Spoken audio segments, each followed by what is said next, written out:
Bienvenue à toutes et à tous. Aujourd'hui, on s'attaque à un sujet euh, bien connu des Parisiens et de ceux qui veulent le devenir, trouver une chambre ou un studio à Paris. Oui, un vrai défi. Exactement. On a un guide pratique sous les yeux, assez complet d'ailleurs. Il couvre les types de logements, où chercher, les papiers, le vocabulaire, même les arnaques. Mhm. Et notre but, c'est d'en tirer le jus, l'essentiel, pour aider à y voir plus clair rapidement. Bonne idée. Alors, déjà, les types de logements. Bon, il y a la chambre simple, parfois chez l'habitant. Oui. La coloc, ça c'est très populaire, forcément, pour partager les frais. Et puis c'est plus sympa souvent. C'est vrai. Le studio, alors là, souvent c'est petit, 9, 15, 20 mètres carrés max. C'est ça. Et puis la fameuse chambre de bonne, sous les toits. Tout à fait, la classique. Alors, où chercher? Le guide mentionne les incontournables. Le Bon Coin, PAP aussi, de particulier à particulier, ça évite les frais d'agence. Ah oui, c'est pas mal ça. Studapart, très orienté étudiant, et Roomlala. Et puis, une astuce intéressante qu'on trouve, regardez certains arrondissements, genre le 11e, 12e, 13e, Mhm. 19e, 20e. Ils sont souvent cités comme étant un peu moins chers car un peu plus excentrés. Moins sans trop, ouais. Ouais, d'accord. Et une fois qu'on a repéré une annonce qui plaît, là, on passe au dossier.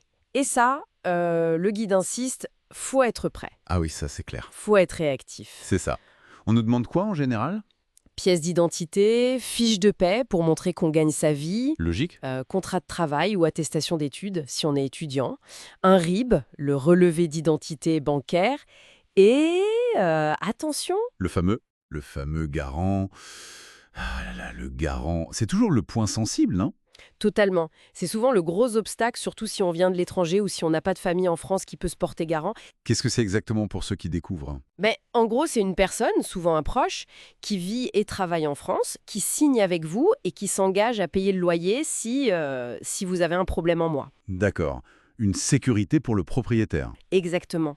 Mais et ça, c'est super important et le guide le mentionne bien, il y a une alternative pour ceux qui n'ont personne, la garantie Visale. Ah oui, j'en ai entendu parler, c'est quoi? En fait, c'est l'État, via Action Logement, qui se porte garant pour vous gratuitement. Bon, il y a des conditions d'éligibilité, mais ça sauve beaucoup de dossiers. C'est une super info, ça. Et une fois qu'on a le dossier, il faut pouvoir discuter, visiter. Le guide donne des phrases clés. Oui, des questions simples, mais directes, du genre est-ce que c'est meublé? Parce que ça change tout. Bien sûr. Les charges sont incluses. Très important pour le budget final. Mhm. Le loyer est de combien, exactement? Et évidemment, je peux visiter quand? Faut montrer qu'on est motivé. Et il y a des mots à connaître absolument. Oui, le bail, ça c'est le contrat de location officiel. La caution ou dépôt de garantie, la somme qu'on verse au début, souvent un mois de loyer. D'accord. Le loyer, bien sûr, et les charges, c'est tout ce qui est en plus. Eau, entretien de l'immeuble, parfois le chauffage. Ok, très clair. Bon, on a le dossier, on a le vocabulaire, mais Paris c'est aussi réputé pour les arnaques immobilières. Le guide met en garde. Ah oui, et il a raison, c'est un point crucial. La règle numéro 1, écrite en gros, ne jamais, jamais payer quoi que ce soit avant d'avoir visité le logement. Jamais. Et signer le bail. Jamais d'argent avant. Il faut aussi se méfier des loyers qui semblent trop beaux pour être vrais, genre un studio à 400 € dans le Marais. Oui, ça sent mauvais, c'est. Voilà. Toujours vérifier l'identité du propriétaire ou de l'agent, demander à voir sa pièce d'identité, s'assurer qu'il a le droit de louer, exiger un bail écrit, c'est la base. Et les paiements bizarres. Exactement. Refusez tout de suite si on vous demande un virement Western Union, un mandat cash, ce sont les méthodes préférées des escrocs. Virement bancaire classique ou chèque après signature du bail. D'accord. Donc prudence, prudence. Et niveau budget alors? Parce que ça coûte cher par rien.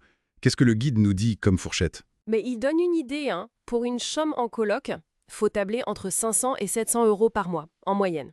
Déjà. Pour un studio, seul, là on grimpe plutôt entre 750 et 1000 €, voire plus dans certains quartiers très demandés.